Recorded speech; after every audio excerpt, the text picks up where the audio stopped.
नमस्कार मित्रांनो, स्वागत आहे तुमचं आताच्या ब्रेकिंग न्यूजमध्ये। मित्रांनो, महिलांनी पिंक ई रिक्षा योजनेच्या लाभासाठी अर्ज करण्याचं आवाहन राज्य सरकारकडून करण्यात आले। गरजू महिला आणि मुलींना रोजगाराची संधी उपलब्ध करून देण्यासाठी पिंक ई रिक्षा योजना राबवण्यास शासनाने मान्यता दिलेली आहे।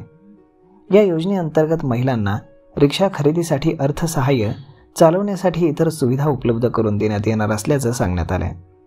जिल्ह्यातील महिलांनी या योजनेच्या लाभासाठी जिल्हा महिला आणि बाल विकास अधिकारी कार्यालय, प्लॉट क्रमांक 4, 5, 3, जिव्हाळा हाऊस, खोडदे यांची इमारत, वंदे मातरम कॉलनी, कल्याण रोड, अहिल्यानगर इथे सादर करावा असं आवाहन अहमदनगरचे जिल्हाधिकारी सिद्धाराम सालीमठ यांनी केलेलं आहे। तर मग मित्रांनो, अशा पद्धतीने जर तुम्ही अहमदनगरचे रहिवासी असाल तर तुम्ही पिंक ई रिक्षा योजनेसाठी अर्ज करू शकता। त्यासाठीची सगळी माहिती या व्हिडिओच्या माध्यमातून आम्ही तुमच्यापर्यंत पोहोचवण्याचा प्रयत्न केलेला आहे।